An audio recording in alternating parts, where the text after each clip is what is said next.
Hello, everyone. It's Michael Jaco with Unleashing Intuition Secrets, joined once again by Leo Zagami. So it's got the lion, the lion of God. So you're definitely the lion of God.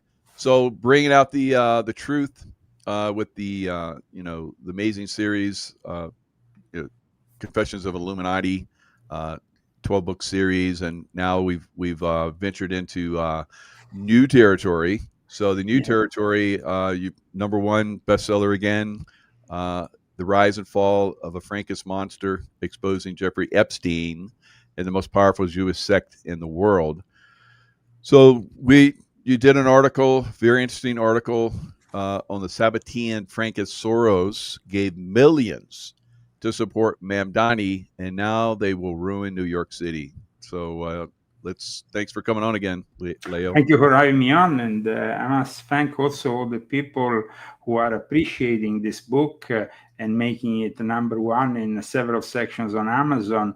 I also had a couple of positive reactions from the Jewish community, even from the Orthodox Jewish community. Very good. People who are self-critical, who admit the problem. You see, then there is people instead which I can't really discuss the whole thing because they are like,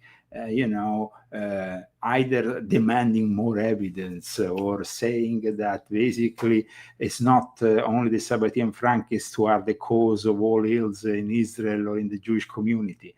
But for the people who are more evolved, and like I said, even people within the Orthodox community, which, as we know, has showed with the support they gave at the last minute to Mamdani, especially the anti-Zionist ones, but also part of the reconstructionists.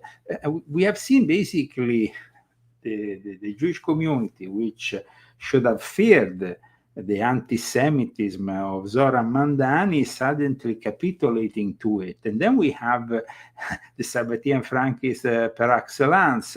I'm talking about Alex Soros and his father George Soros, still in the game from behind the scenes, who have they have given millions, like you said. And I published an article you can find on leozagami.com where I described where all this money went in the last 9 years to eventually materialize a candidate like Zoran Mamdani, who is, of course, promoting what we can describe as Islamo-socialism. And Islamo-socialism has a very long story. And as you know, you said yourself, I have just completed a series of books, Illuminati Confessions, which have been published in the English language since for 10 years now. And number 10 of these confessions is dedicated to Islamic Freemasonry and the secret societies behind the eternal conflict in the Middle East. And also the links with the Sabbatean Frankist reality, with other Jewish realities, but also with the secret societies which are behind everything that we see on a daily basis happening in the Middle East. And so, and also in North Africa, in all the Muslim world, which is, as you know, very divided. Zoran Mamdani comes from the 12er Shia, which I've talked about in volume 10, and I've talked also about the connection that Iranian Shia have with socialism, with communism, because it was there that eventually they manifested the republic in the name of a revolution, which mixed those leftist tendencies that we saw in the universities, even in Europe or in America in the 1960s, those leftist tendencies that took over the whole academical community since then, whose ultimate product is Zoran Mamdani. The father of Zoran Mamdani is a professor at Columbia University who has that kind of tendency. But it's also quite incredible to see, I mean, Alex Soros, who is now the new face of the Open Society Foundations, coming out in the open after the election of Mamdani, saying that I'm so proud to be a New Yorker. The American dream continues. The American dream. The American. This is uncharted territory here, because, as you know, I'm of course born in Italy. I have a lot of relatives who came to America, especially New York, 100 years ago, to because of the poverty that there was in Italy, especially in the early 1920s, or just after the First World War. And then they manifested, of course, the American dream. I don't know if this whole thing with Mamdani, it can be called the American dream. It can be called the American nightmare. The New York was built by Irish people, Italians, and Jews, of course.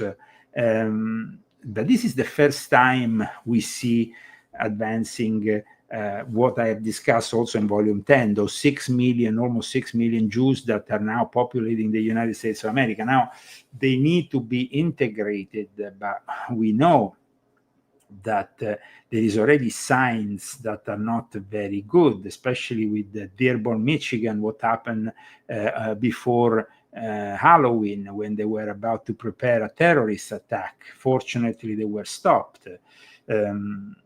But at the same time, we have, like we stated, Alex Soros, who is himself a Sabbatean Frankist, because Alex Soros survived during the Second World War, pretending to be a Christian with fake Christian papers in a typical Sabbatean Frankist modality.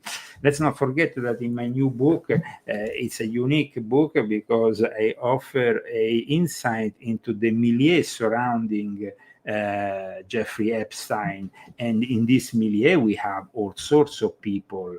Today, the economy of our country is in the hands of Scott Bessent, who worked for George Soros, who served as the managing partners of Soros Fund Management in London from 1991 to 2000, and later returned to the company as its chief investment officer from 2011 to 2015. And during his time there, he was involved in key investment decisions, and he was called and considered always a protege of George Soros. So this has to be very clear. We can't be duped into believing that anything proposed by the Trump administration is inherently good.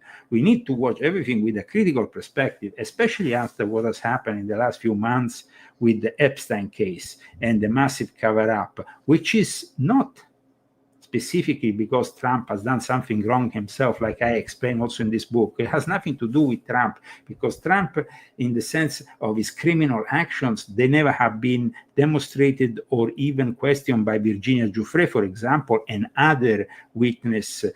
Otherwise, probably the Democrats will have used that a long time ago. However, the background, the milieu behind Jeffrey Epstein, that is a more serious thing, because that involves, as we said before, the B'nai Brit elite, the mega group, people at a very high level of our society. And now we have created basically a problem here in the last few months, because we haven't given really what Americans wanted. Americans are very practical people. The American dream is made also of being able to afford the turkey for Thanksgiving. It's also about spending a decent amount, but not spending some crazy amounts of money when you go to the supermarkets and feeling like you're getting ripped off every time you go at the cashier. Because this is what's happening here. There has been a problem in the way. It's very slow, the process that Trump is working out with Scott Bessent in regards to the tariffs and everything else. And this leads the majority of people to question then the results, even if maybe we could have a positive result in the next year or 2 years. But people want at times the immediate result, especially when, like we discussed in private before we went on the air, we had the pandemic that created and generated so many problems for the economy. Yeah. And soon after the pandemic, you need to really put the Americans first. The great work that Trump has done with Tom Homan in regards to immigration is to be lauded, and is totally something that we should support.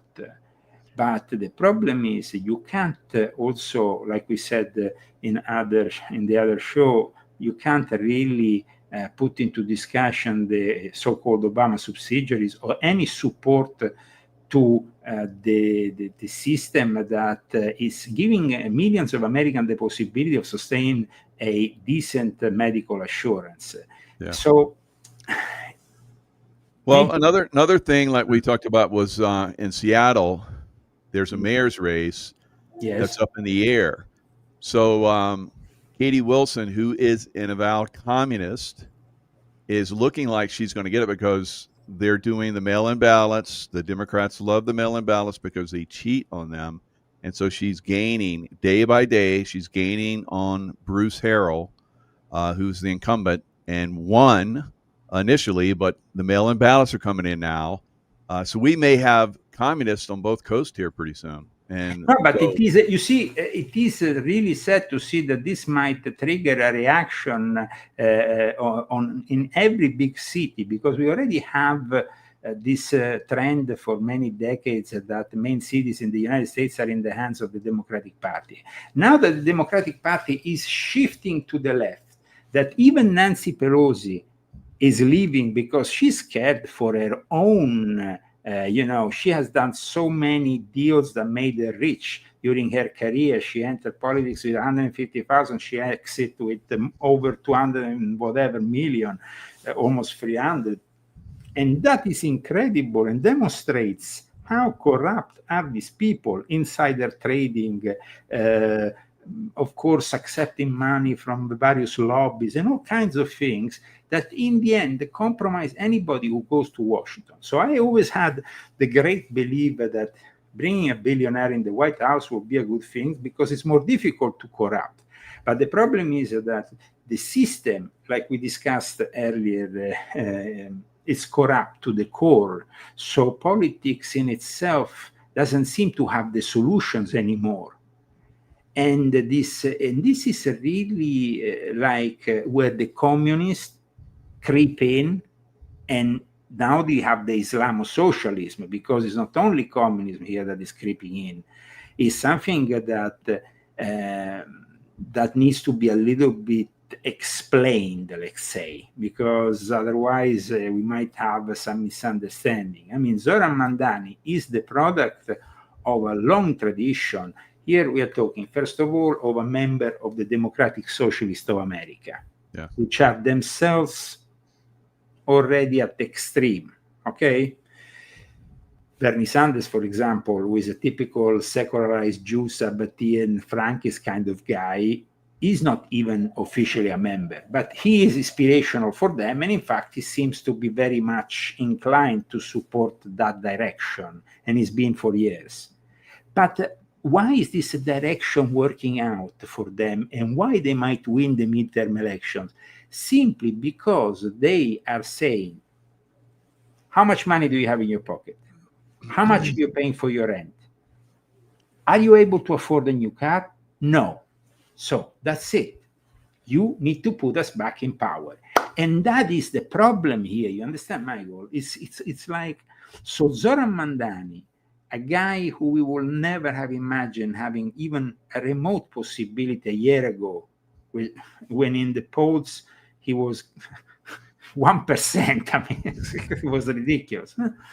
Or a few decades ago, after 9/11, imagine if somebody said, I will make you mayor, and you are Zoran Mandani, directly from... Yeah, we'll have a Muslim as mayor, yeah. Yeah, no, and you are from no Uganda, way. and we bring you here, and people Stone him like, to death, yeah. people But say, you had George Soros funding him. Now, George yes, Soros, or not George Soros, but Alex Soros, both, who was born, because well, George both of them, yeah. Soros was But in Alex, charge. born in New York and has a home in New York, who married Huma Abedin, who has connections with the Muslim Brotherhood. So, I mean, it's all starting to tie But she has together. connections even with the Saudi Arabia elite and much more. I mean, it's like there is an alliance here between. That's why I wanted to discuss and explain to you today also the importance of understanding Islamic socialism. Because you see, in a traditional view of Islam, socialism or Marxism is haram, is prohibited. but because forbidden. That's forbidden, right. yeah, Mhm. it's forbidden. Communism forbidden. Yes, so that is forbidden. But But that's total BS. I've been in the Middle East. It's no. total communism. So, No, but in fact, I wanted to go and explain how this Islamic reformist eventually managed to manifest Islamic socialism or even Islamic communism. What happened is that they base their own claims from a guy who was maybe the fourth or fifth guy who embraced Islam. So a very close companion to Prophet Muhammad, a guy called Abu Dhar al-Ghifari. Abu Dhar al-Ghifari claimed that at the time became the principal antecedent of Islamic socialism, because he is regarded by the Muslims as the first Islamic socialist, Abu Dhar al-Ghifari. And why is he called the first socialist of Islam? Because he protested against the accumulation of wealth by the ruling class. And you have during the Uthman Caliphate. So he urged a more equitable redistribution of wealth. For that reason, he's seen as an inspiration. However, he's not even the first to embrace that kind of idea, because we could go even back before Islam even started, at the time of the Zoroastrians. right, very good. Yeah. For example, in 524, there was a guy called who was born Mazdak. Mazdak was an Iranian, let's say, cleric, priest of the Zoroastrians, known as the Momad. That's how the priests of the Zoroastrians are known. And he was claiming that the prophet Ahura Mazda and inspired them to institute social welfare programs. I mean, this is at the time in which Muhammad wasn't even around yet. However, in Islam, we have, of course, traditional clerics, imams, sheikhs, who say the system is perfect. We don't need fascism, we don't need Nazis, we definitely don't need communism, because everything is in the Sharia. But this is not what the new Muslims want. The new Muslims often embraced socialism and communism also as part of their anti-colonial mindset. And also another thing, in volume 10 of my Confessions, if you remember, I presented a guy called Jamaluddin al-Afghani, a guy with a turban who claimed to be Afghani, but in reality was Iranian. He claimed to be a Sunni, but in reality was Shia. This guy is very important in our story. Why? Because Jamaluddin al-Afghani, who was a Freemason for the Italians and for the English, then created his own Masonic Grand Lodge in Egypt before being kicked out, and also was behind the murder of one of the rulers of Persia, this guy here. This guy here is very important because he is regarded as the father of modernism in Islam, but is also the inspiration for the Salafist, which is basically the fundamentalist, as you know. And at the same time, he's the guy who has inspired the Muslim Brotherhood. He's the actual guy who inspired the beginning of the Muslim Brotherhood.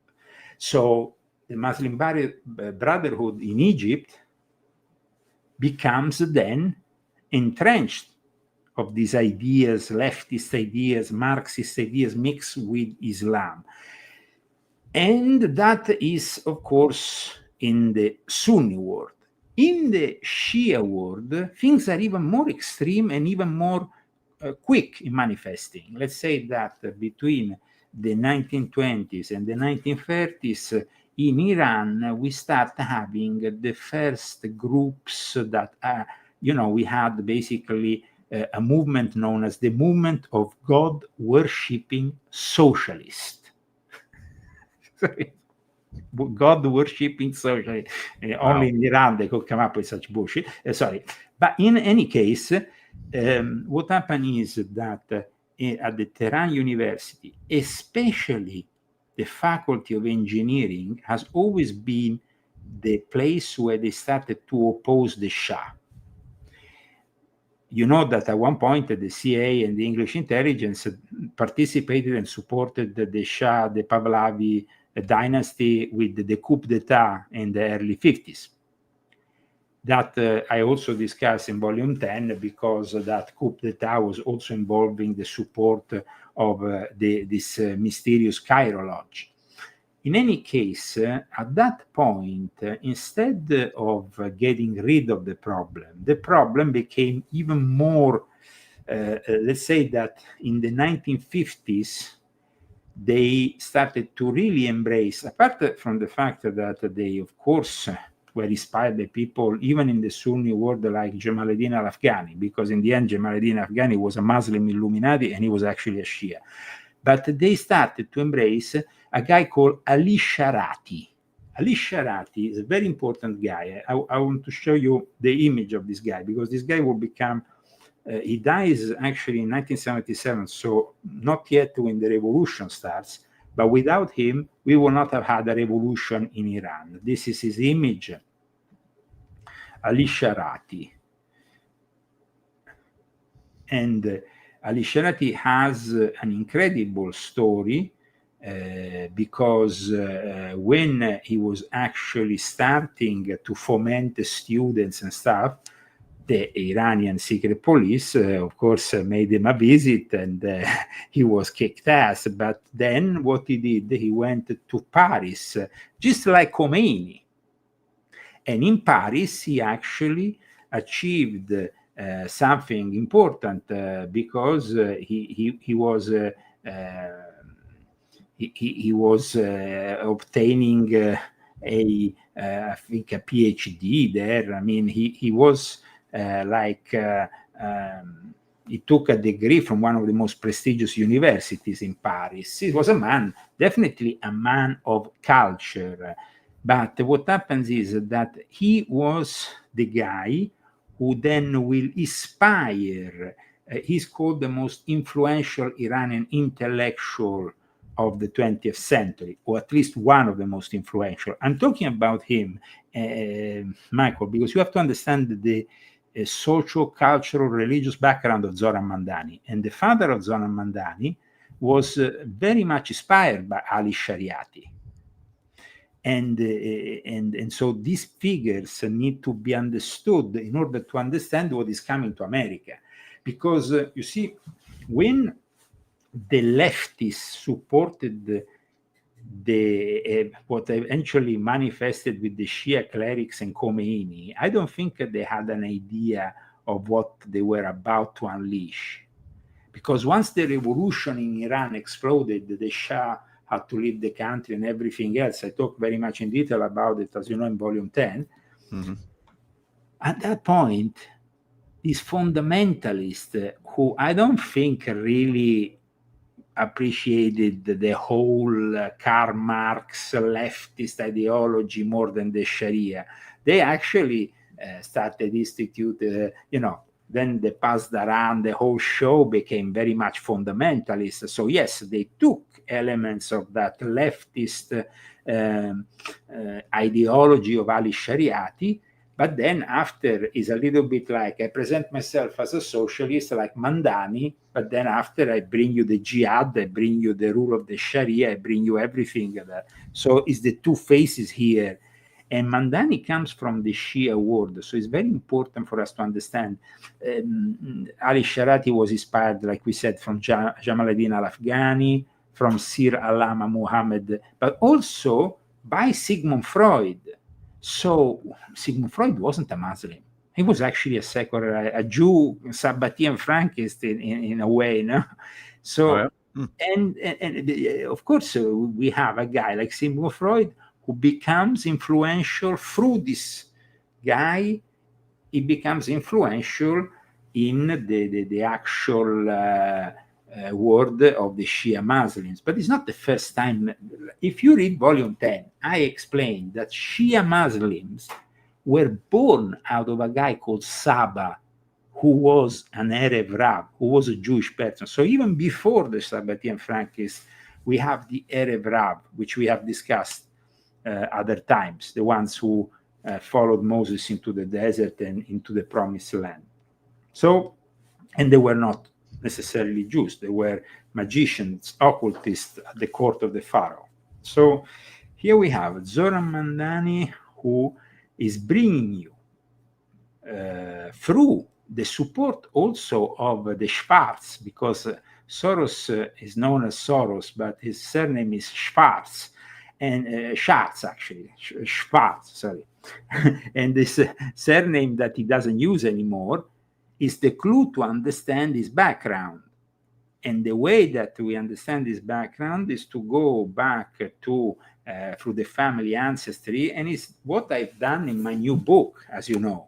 It's going, instead of simply doing like most journalists or authors are doing in regards to Epstein and following the contemporaneity of the case, let's go back in times, see who these people are, what they have created, and of course the progressive policies that are merging the opposites here. Because we always said that if I bring you these woke policies in Gaza or in the Middle East, in any country, they will reject them. They will tell you, you are crazy, this is haram, this is like sinful, this is not something we can follow.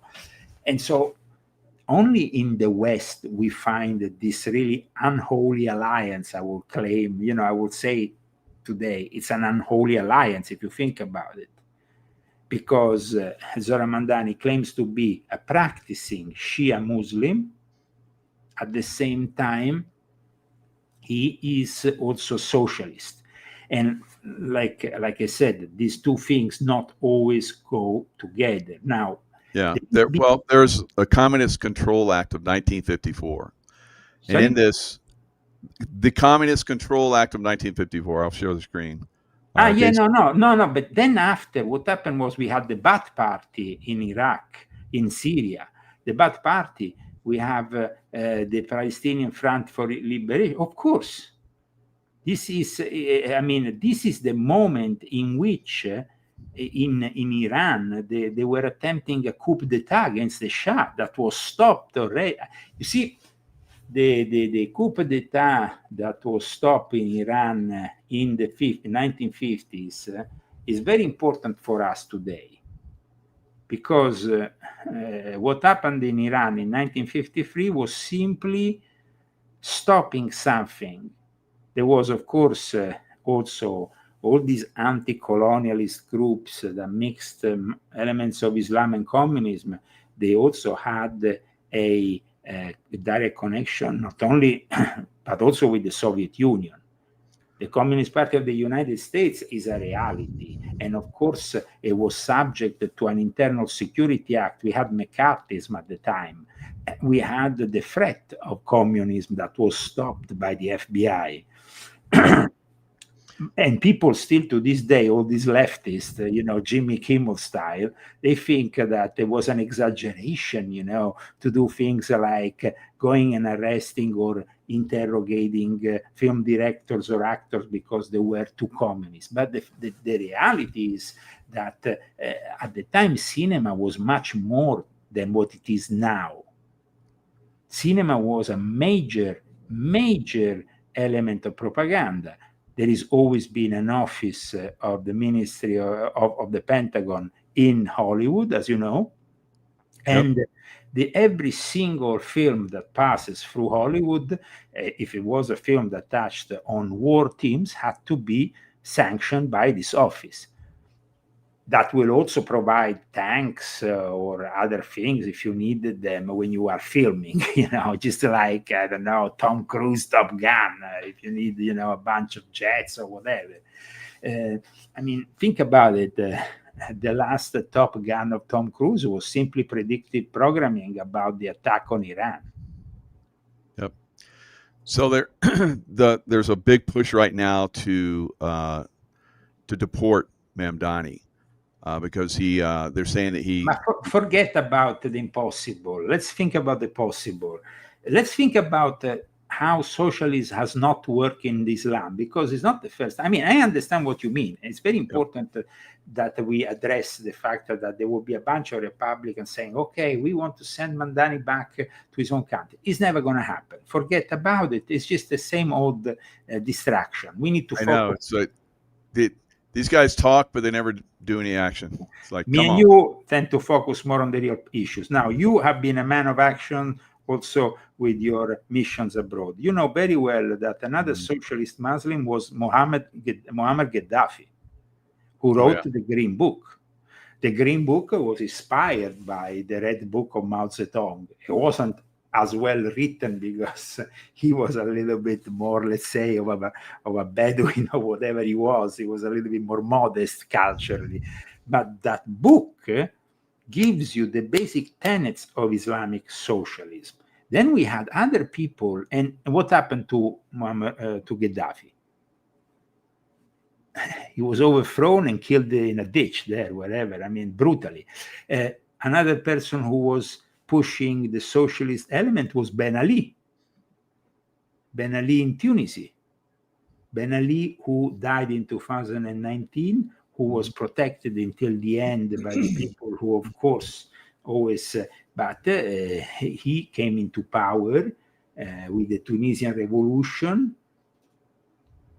And I mean, his revolution was political, of course. It was a political revolution. He became a dictator who wanted to push this. He wanted to do a little bit what Gaddafi was doing, I guess. But then after he was overthrown himself by another revolution, the so-called Arab Springs that came together at the time, which, as you know, were all piloted by the NSA and CIA. So what happened is that he was, trained in France by the French military intelligence. He became also a attaché, I think, in a Tunisian embassy in Morocco. And all that. Ben Ali then was also appointed ambassador to Poland, which is a stronghold of the Sabbatean Frankists. So Ben Ali is another element of Islamic socialism. But then what about the Ba'ath Party? What about Assad? What about Saddam Hussein? These were the Ba'ath Party is the same thing. The Ba'ath Party was also bringing socialism to the Muslim world. These socialist institutions, like, for example, in the case of the Palestinian Popular Front for the Liberation of Palestine, at times were founded by Christians. That is what people don't know, that before the Salafi Muslim Brotherhood / Hamas / everything else that came with the, Al-Qaeda, all these are derivatives of the Muslim Brotherhood, and ISIS included. So, and Leo, they're all about healthcare too, because that's what they pushed with this government shutdown, healthcare.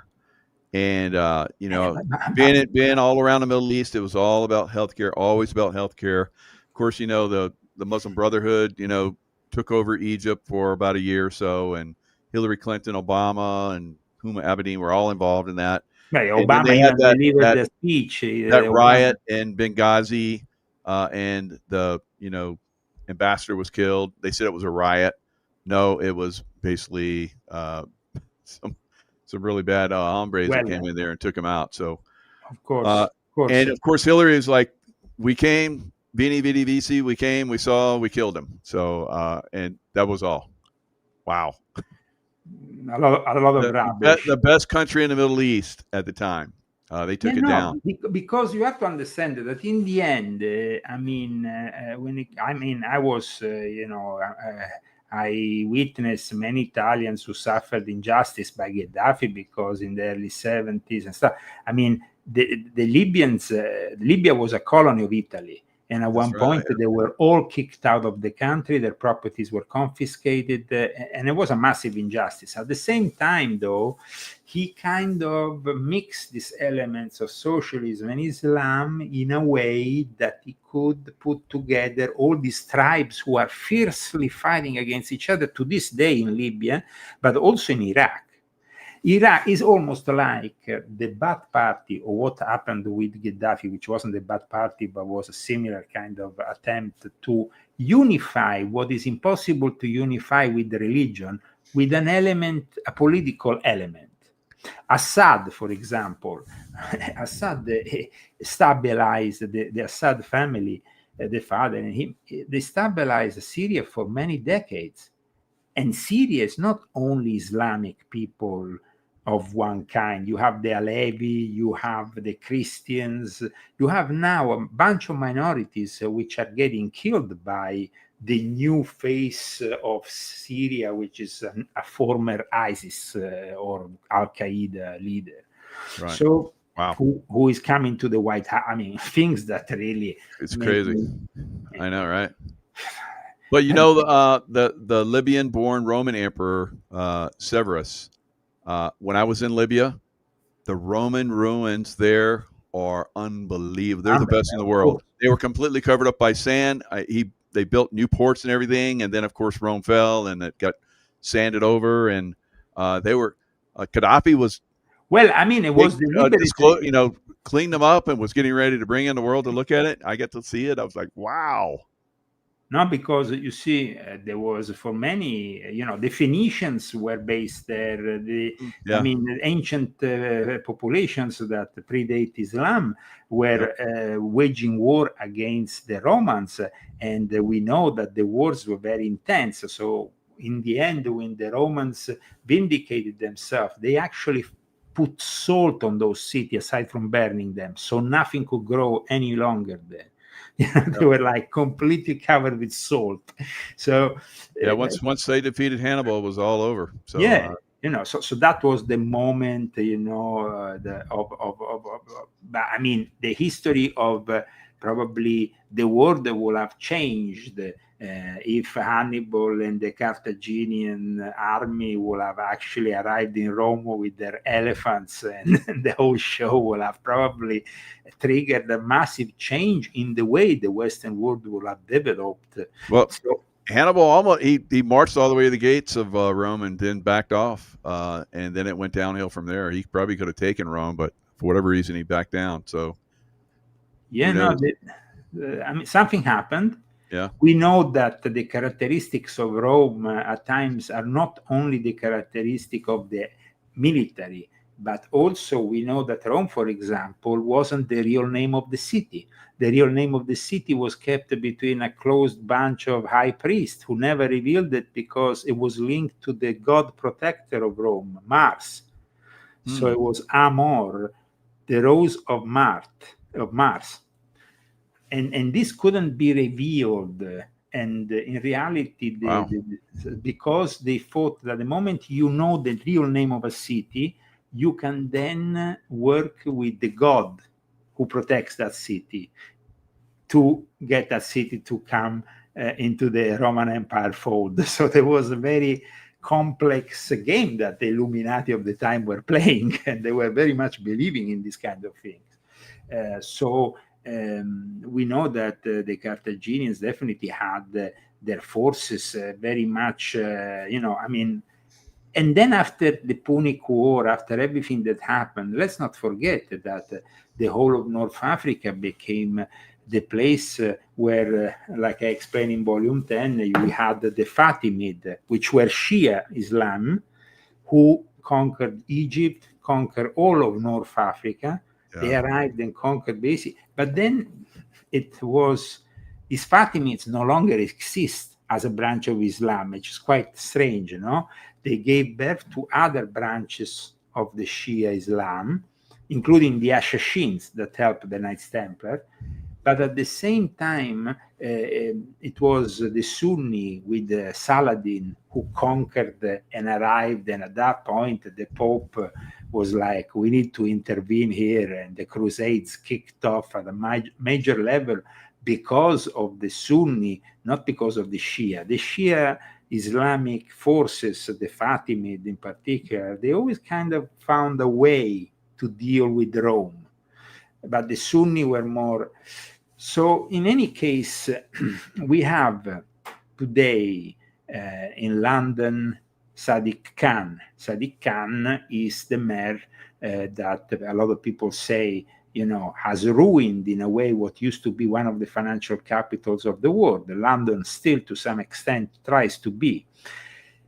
Will that happen also in New York with Zoran Mandani? I think that we have to be more worried about Zoran Mandani because Zoran Mandani is an extremist compared to Sadiq Khan. Sadiq Khan is a Labour Party member of the most traditional kind. He's not a big Marxist or Islamo-socialist. Instead, with Mandani, it's an Islamic socialist who is telling you we're gonna have the supermarkets with the fixed price, and we're not gonna no longer make you pay the VAT. I mean, he's promising a lot of things. So what is gonna happen is basically this, Michael. There is two possibilities here: that the guy succeeds, and then they take the White House with whomever is their candidate at the next election. And that would be a tragedy for America. And we can say bye-bye to all our freedoms, because this is going to become like the Soviet Union. Or at least an embellished copy of it, I hope. I don't know. But it's just like, it's no longer going to be America as we know it. Because the majority of these young people who go into these universities, who, like I explained in volume 12 of my confessions, are directed by the Jesuits who are leftists, they actually support Mandani. And those are the people who have voted for Mandani in massive numbers, because they don't see the Conservative Party doing what they promised. The problem here, Michael, we have to be sincere with our audience. If you promise something, you have to deliver. If you don't deliver, you're not going to be reelected. And it doesn't matter if your name is on the ballots like Trump claims. It is a massive problem at the moment for the Republican Party, not having delivered on a number of issues, including the Epstein case, which was important and is still deemed important. For a lot of people, the Epstein case has been that moment of reckoning. So I'm just looking at the news that the U.S. Senate just voted to end the government shutdown. And it looks like stock futures are up. Crypto is going to be up. Everything's going to be up tomorrow. And it's going to look like everything's changed, because it's almost like the Democrats, forced this shutdown so they could maybe get these people elected in Seattle and here in New York. I think that we're still at the beginning of this whole conquering each city and placing people of an extreme leftist creed. Like I said, what is going to happen in the next 2 years in New York is important at the national level, because if Mandani with his policies fails, that will be the end of any extreme leftist claim in this country. Oh yeah. Okay. I think Wall Street is going to move down to Miami. It could Palm Beach. Palm Beach. Oh yeah. There's already talk about it. They're already talking about it. A lot of CEOs are moving to Palm Beach. The problem, though, and this is a problem that a lot of people in Florida have told me about, there is massive numbers of Democrats arriving. And we know what happened in Arizona with those massive numbers of Democrats arriving from California. It changed the political landscape. Oh, yeah. So they destroy the cities. They reduce them in rumble. They promote all their most demented policies. And then after, they force these people to leave. And those people, when they leave, rather than embracing the culture they're going to, that's going to save their wallets, they bring their own BS and promote their leftist idea, which is insane, because, if an ideology has made you bankrupt and you decide to leave California, why you want to bring the same shit to another state? I know. It's like, come on. But, on the Republican side of that, or conservative side, or independents, whoever, somebody stand up, please. No one pushes back. And so they're able to weasel in and start to change everything. That's why I was just at debates in California last night. Candidates, and they're all like, if I get elected, if I get elected, if I get elected, and it's like, how are you going to get elected? They control the vote, and so they're asking them, because there's illegal voting happening in California, how do you plan to overcome that? Okay, California after it's not going to happen. Okay, after Proposition 50 has passed, which, you know, I mean, I was kind of very surprised that it passed in the way it did. It didn't pass because there's one county in Mount Shasta, and they did away with the Dominion voting machine. I know very well, and they did voting on paper, and they voted big time, 69% not to have. I know, Michael, but the problem is there is a problem here. You see,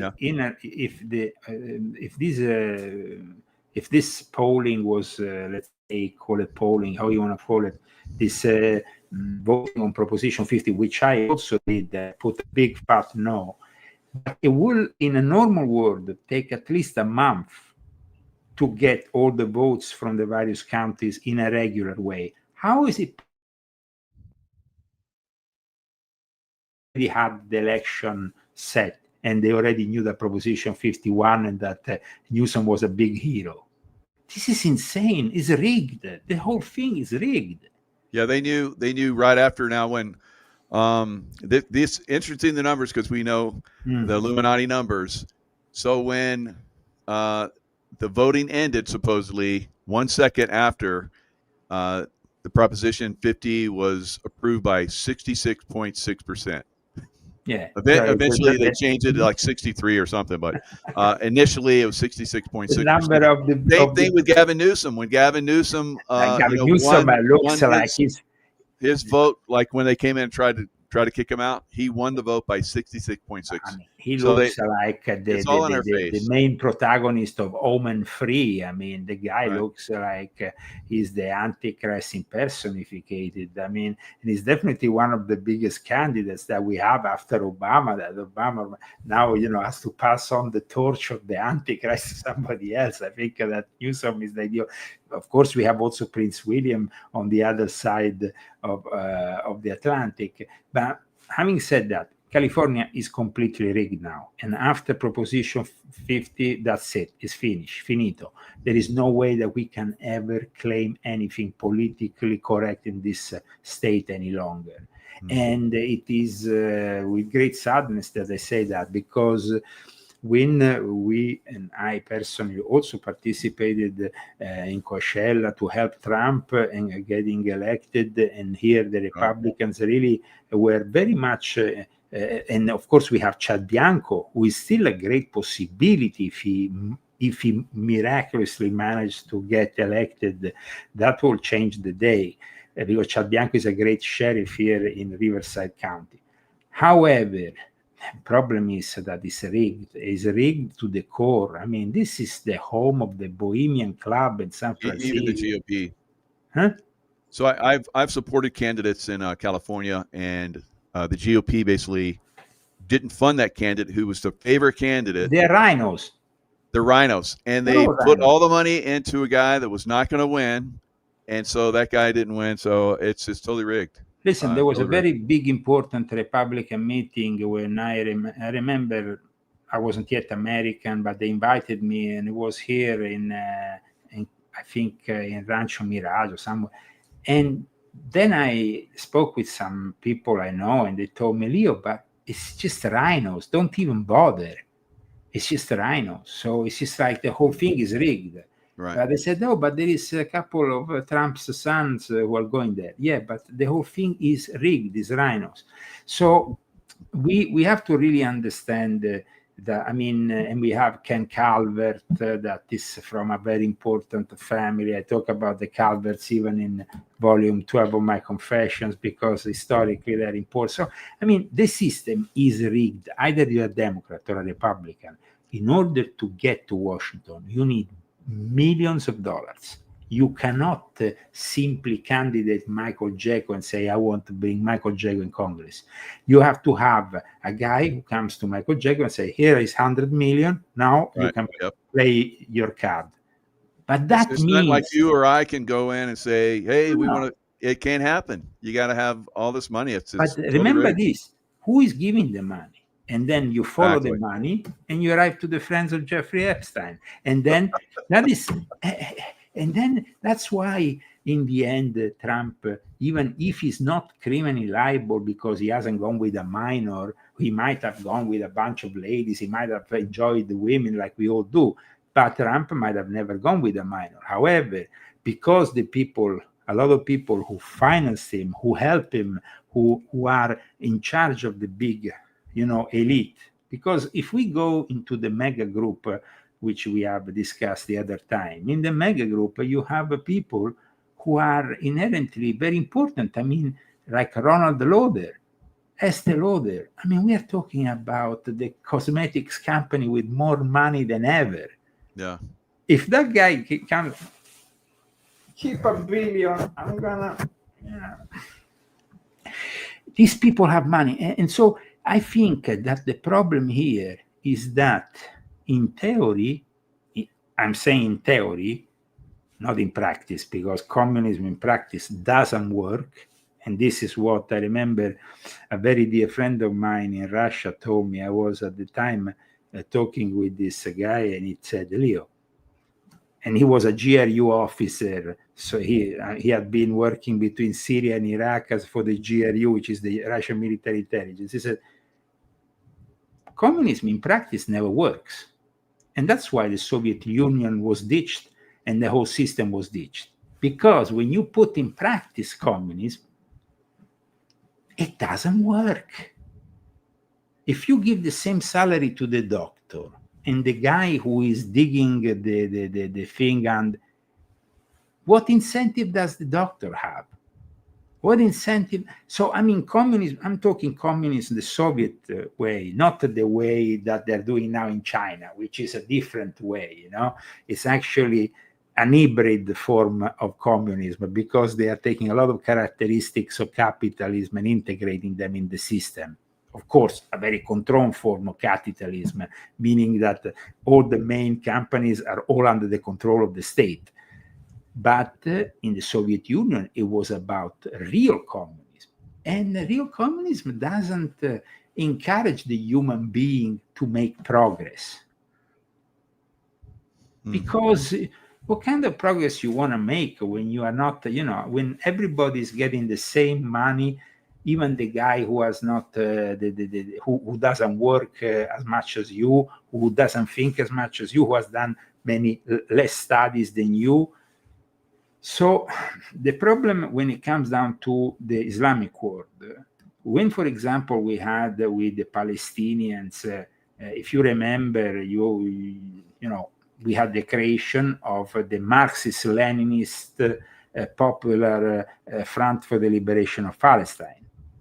And when that was created, soon after you started to have airplane hijackings, terrorism of all kind, and basically all this was the very basis of and then when these people retired, and it was this Marxist Leninist passed the torch to people like Hamas. So it's like you said, the elements of socialism and communism are very much present in the Islamic world because they represented for the Islamic world a reactionary ideology against colonialism. That's at least what they made them believe. Yeah. So we have Mamdani is asking for money after winning the New York City. So he's telling everybody he's going to give them all this money. They're going to have free everything. And now he's asking people right after the race for money to make his transition to the mayor office, which is funded by the public. So you got that, and you got he went to Puerto Rico on a luxury trip to hang out with all the people that are the manipulators, like you talk about, the people with the big money. So he goes to Puerto Rico, luxury trip, rubbing elbows with all the big wigs in the Democrat Party. Absolutely. But it's not only, you see, the problem here is, unfortunately, that these big money interests, like the ones that supported Jeffrey Epstein, like Lex Wexner lot, the whole mega group, or the people that really helped their rise. And then, of course, also when there was the fall, they simply stepped back and said, okay, we have nothing to do with him. But those people, they don't care about Democrat or Republican.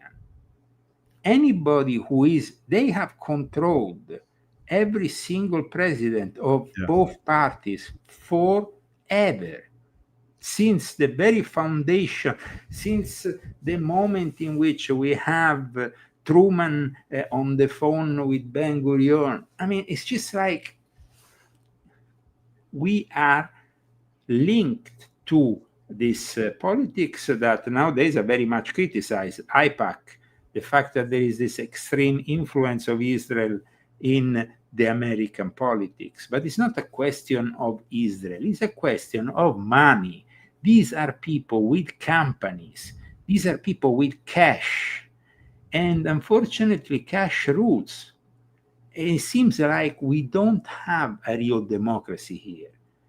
And we will probably never have it until we find a way to create maybe a crowdfunding of a politician, a real crowdfunding.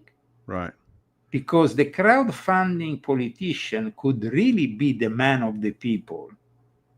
But if the crowdfunding becomes Mamdani saying, I need some money because now I need more money, because the guy has never worked a day in his life and he doesn't have any cash, of course, aside from whatever he's going to get. But of course, he's going to get the money from Soros. He's going to get the money of many other people.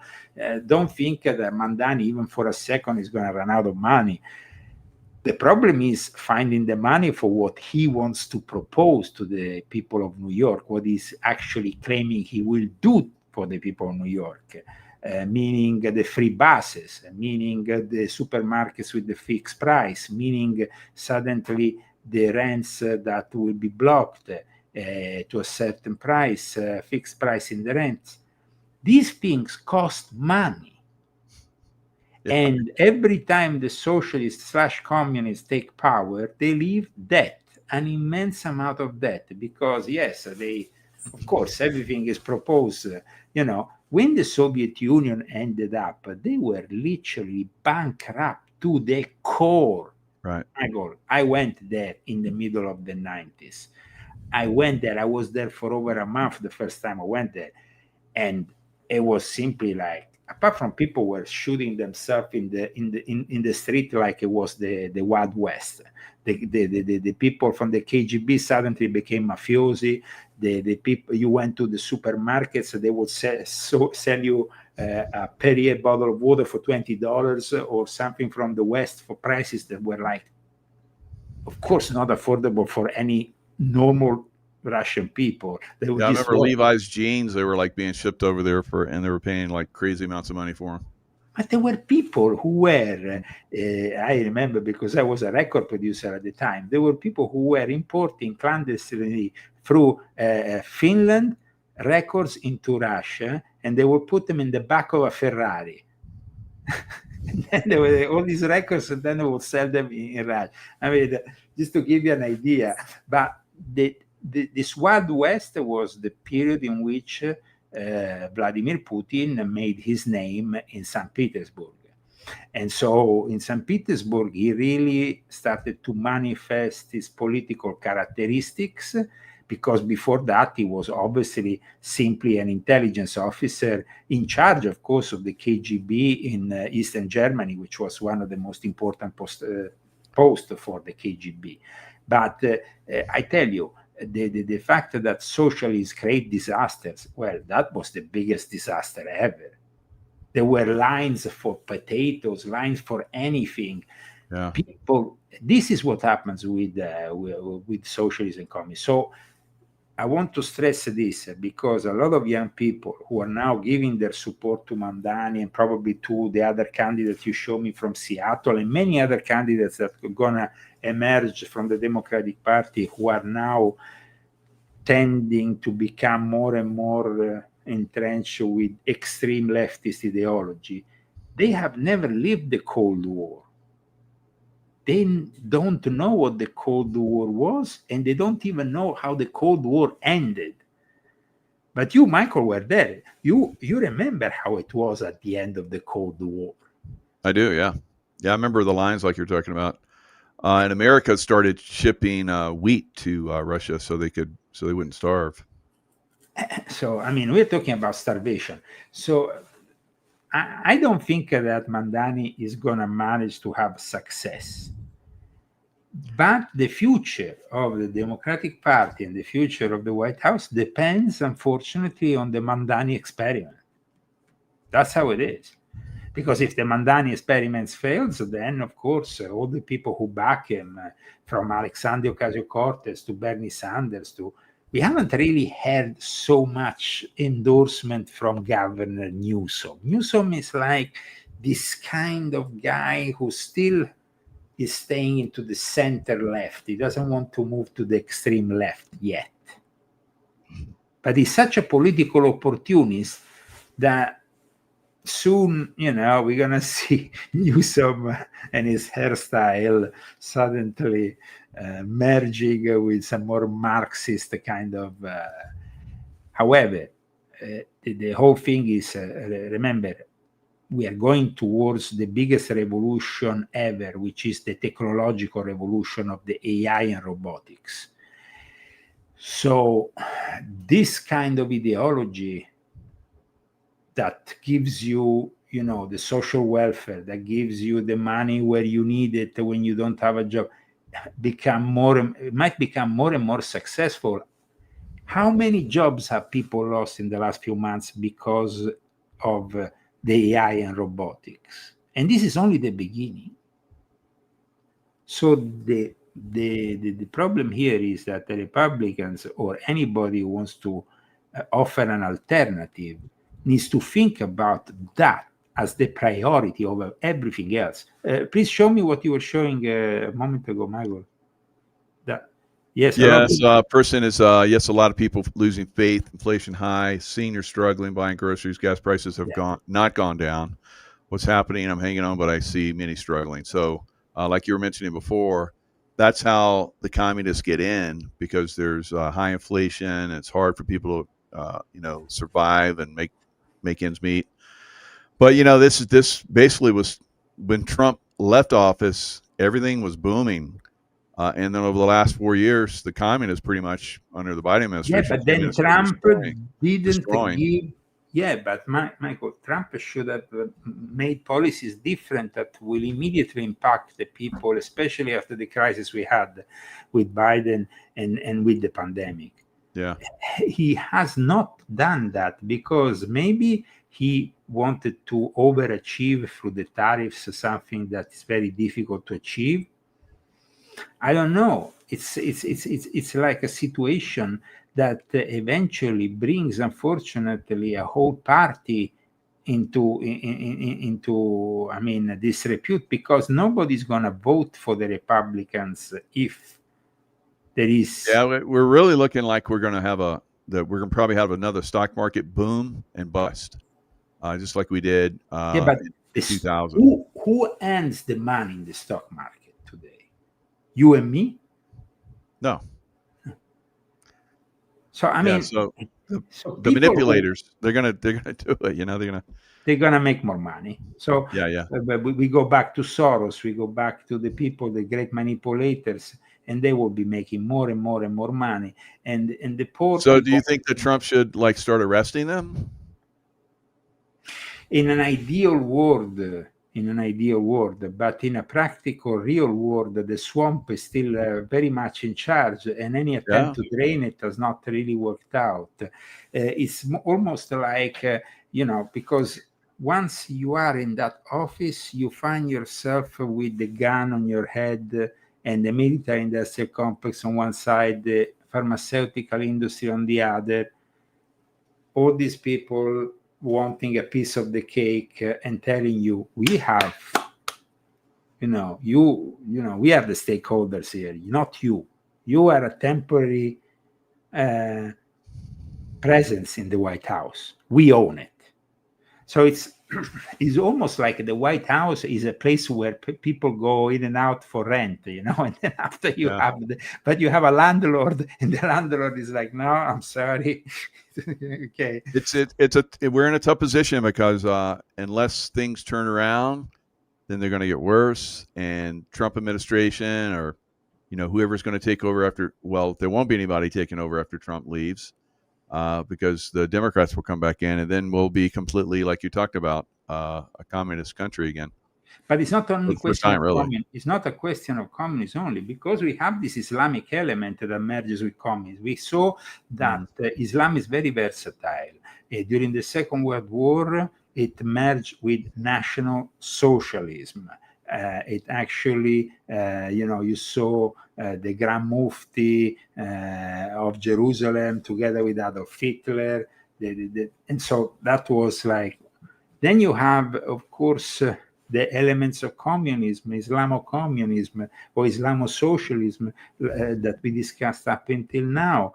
So Islam, for certain people, is very much actually easier to merge with such ideologies than Christianity.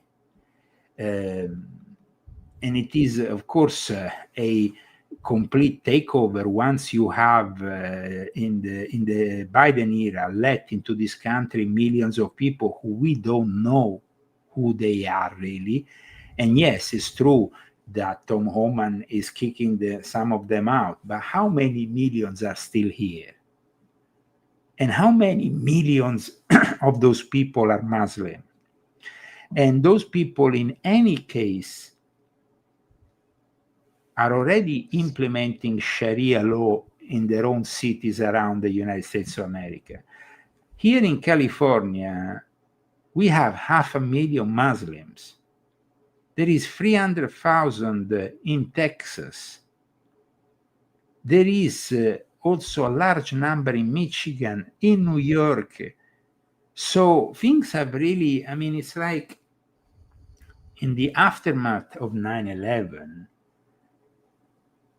we talked about jihad, about, the treatment, the fact that we had oppressive Sharia laws and all that.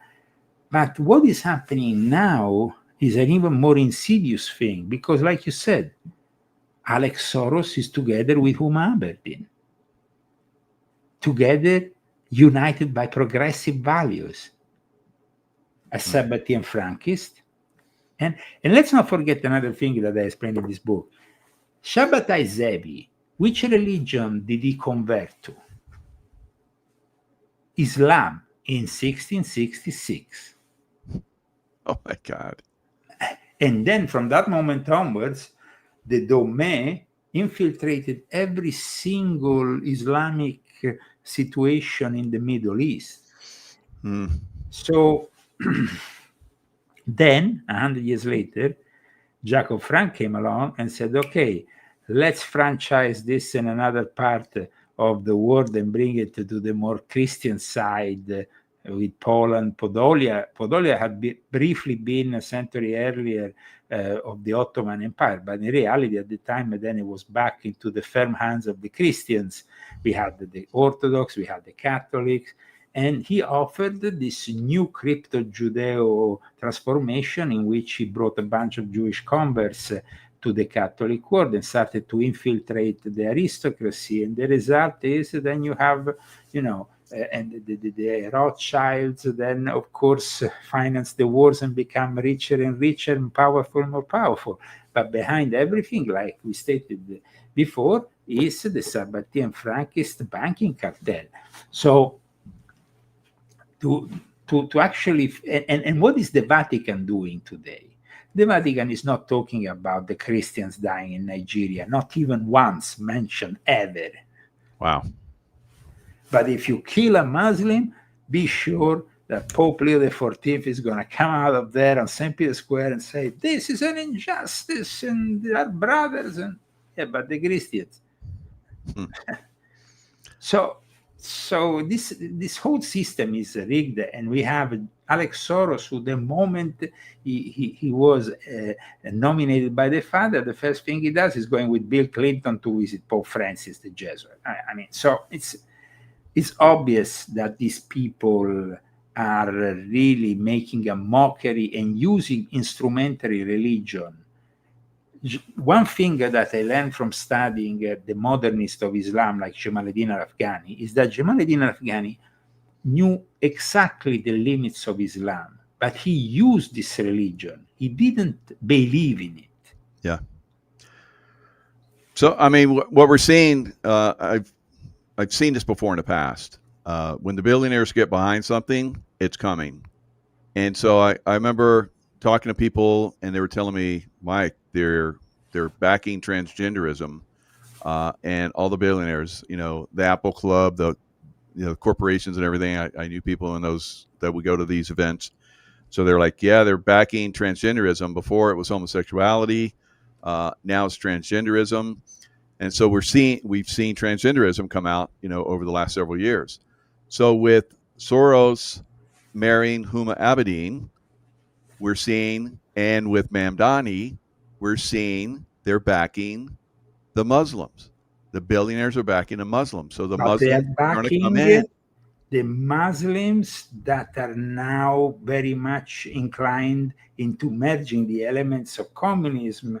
So it's like Islam is more vulnerable to the manipulation of modern communism that is Christianity, because Islam shares certain doctrines with communism that tend to call for a regimented collectivized society. Doctrines, let's say, that call for the purging of those who fail to conform. Islam also shares the utopian communistic ideal demand for world conquest and world order, because, and who is behind the world order at the moment, if not the communist China? These principles form the bedrock, let's say, of the situation that has brought Mamdani and provide the raison d'etre of communism. But Islam is more nuanced and complex. In reality, like I stated earlier, Islam, when it's really practiced by people who believe in Islam, they reject communism.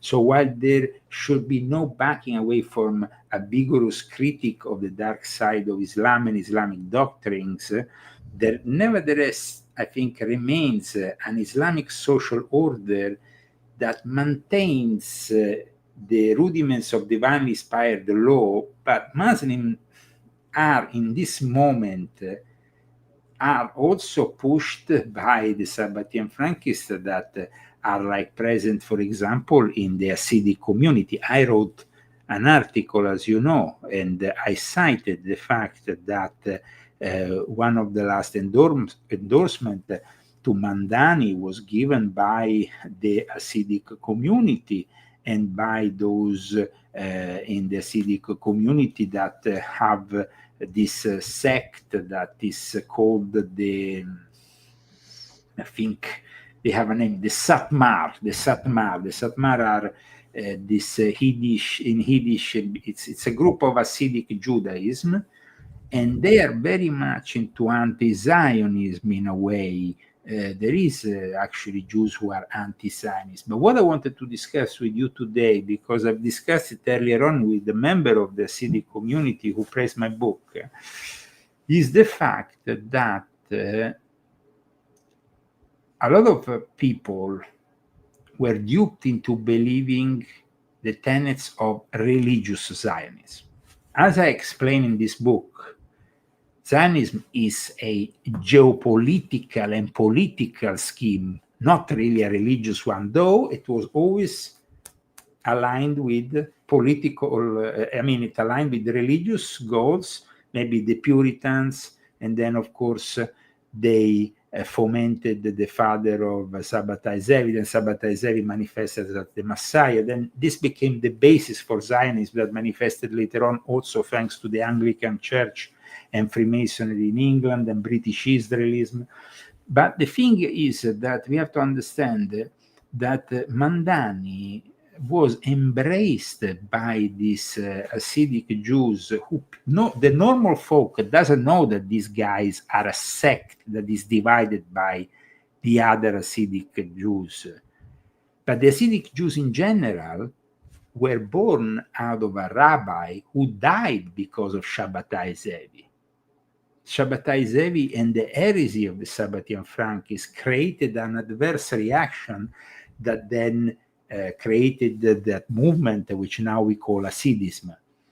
And so I think it's very important to understand in this situation also the rise and fall of Jeffrey Epstein, because Jeffrey Epstein was himself, I mean, when you think about the testimony of Virginia Giuffre talking about being violently raped in a way that was not over, it wasn't like simply going with a minor. It was actually torturing this minor. And she asked Jeffrey after this terrible experience the first time to do something about it. And the woman was traumatized for the rest of her life. And in fact, she ended up either suiciding herself or either being suicided.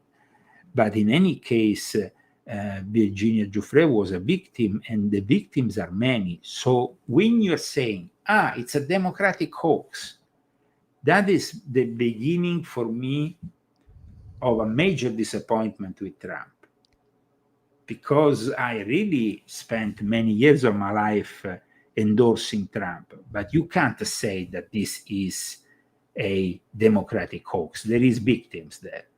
There is victims of these rich, can we say it, rich fuckers in the elite who always go untouched at the end of the day, because nobody has been sentenced aside from Ghislaine Maxwell, who is now in a privileged jail position, and then you have Jean-Luc Brunel, who's been suicided, and of course Jeffrey Epstein. But I mean, how many people went to Little St. James? How many powerful people should be arrested, should be investigated? It's not a democratic hoax. This is a scandal that we need to persevere in analyzing. So we understand, though, that when the Sabbatian Frankists are so powerful that they control the big pharma, they control parts of the military industrial complex through the banking system. It's like you won't end up like JFK. I mean, JFK made that last speech, which really says it all, before he was whacked. Going after the secret societies, yeah. But they killed him because he, in their eyes, in their system, he committed treason. He was dealing behind the scenes with the Russian ambassador and the president. He was talking behind CIA lines because they wouldn't have allowed that. So they found out about it. And so then they convicted him of treason, and then they assassinated him. But the problem here is, after so many decades, we at the end all those promises, and we still don't know the truth about who killed JFK. And at the same time, we have very questionable events that surround Charlie Kirk's assassination. We have Charlie Kirk that admitted during the course of the summer that he was having problems with certain Jewish elements. Now, this is not to say that we are anti-Semitic in any way, shape, or form, because that's why I received the praise of people who are from the Jewish community, who understand the relevance of this book. But also, I don't want Israel to be eliminated, because Israel is the product nowadays of the suffering of people who have been literally manipulated left, right, and center by the Sabbatian Frankists. And in fact, another problem is with the religious Zionism. Religious Zionism was, in a way, promoted so they could get the religious side, let's say, of the Hasidic community and so on to jump on board. And this happened, and of course, I mean, the main person responsible for this was Abraham Isaac Koch. Abraham Isaac Koch died in 1935, so before Israel was manifested fully, but he was an Orthodox rabbi and the first Ashkenazi chief rabbi of British Mandatory Palestine. He is considered the father of religious Zionism, and the problem is that today, and I spoke with people I know in Israel and also here in the Jewish community here who are very disappointed because in the end they understood that religious Zionism became simply another tool in the box of the great manipulators that didn't care at all about the religious connections. So, like I wrote in this book, Zionism unites the opposites. Like the Star of David, the two triangles that come together, it unifies the opposites. And let's say that because right in the period of the Balfour Declaration, which happened, of course, in London with that letter to the Rothschild and all that, Abraham Isaac Koch was also in England. Let's not forget that in fact, I explained the great responsibility that England has in the development of Zionism and ultimately in the creation of Israel. And who is that was closer to Jeffrey Epstein and who is now a disgraced prince?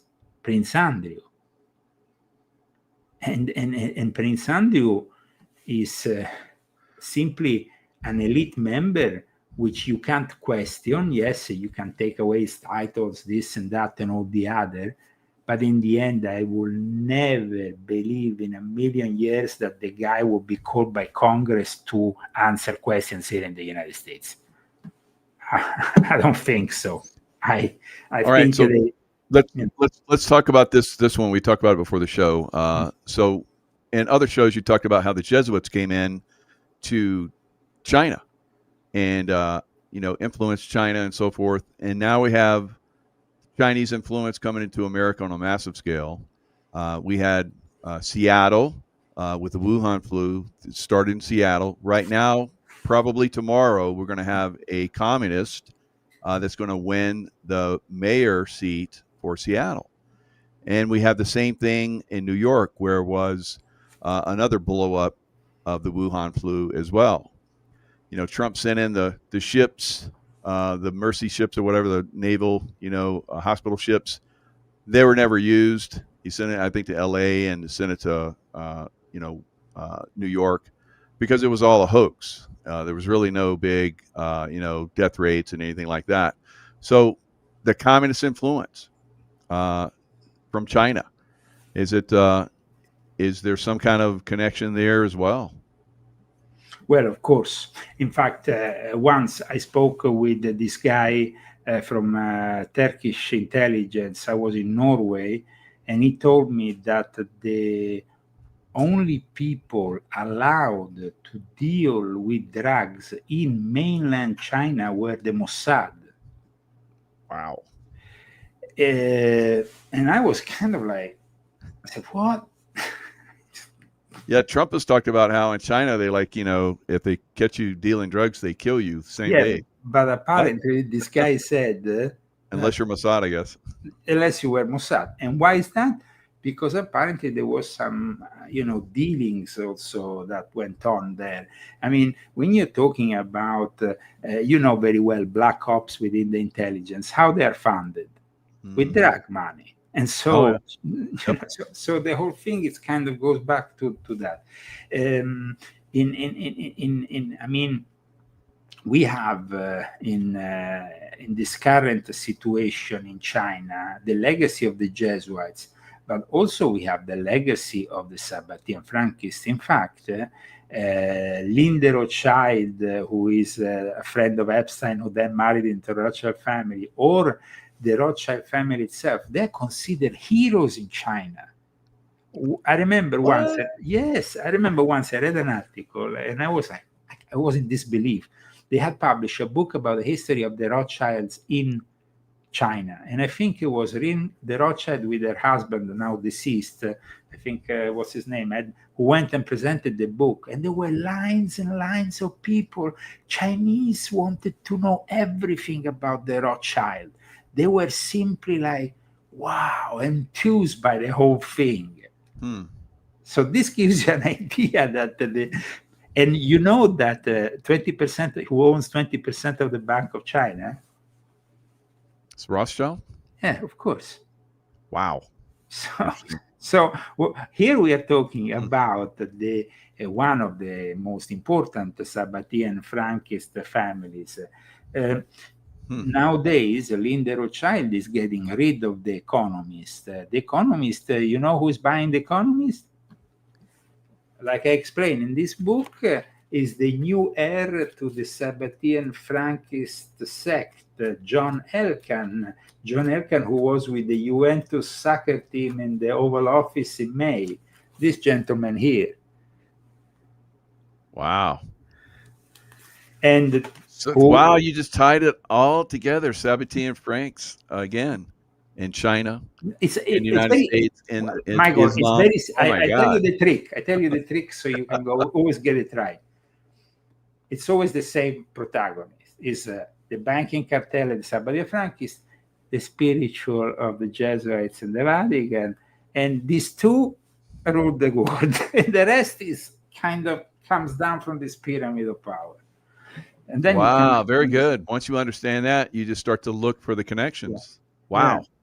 Brilliant. And it makes it easy for you to also go through, because there is a million tentacles of many possibilities, no? I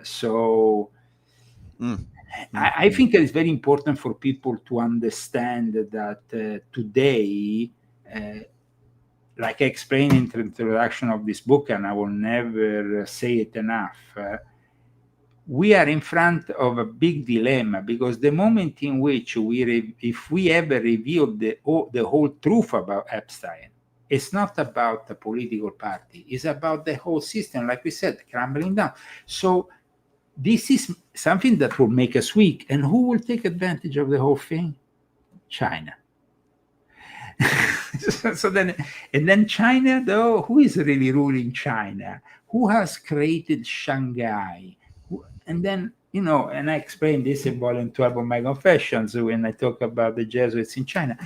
Nancy Pelosi is now retiring with all those millions. Part of those millions come also from having made possible the deal, which is currently still secret, between the Vatican and China. Today, the only Catholic church in China is the Catholic State Church. This was impossible before, but because of the secret deals that Nancy Pelosi, often working with disgraced Cardinal McCarrick, the pedophile and all that, Nancy Pelosi is a mafiosi of the ultimate level. I mean, think about it, dealing with mafiosi in China to impose the main branch because Catholicism went underground and was opposing the state, even still at the time of Ratzinger. But now there is only one Catholic Church, and they put the image of Jesus and the image of Mao Zedong on the other side. And you have to worship them both.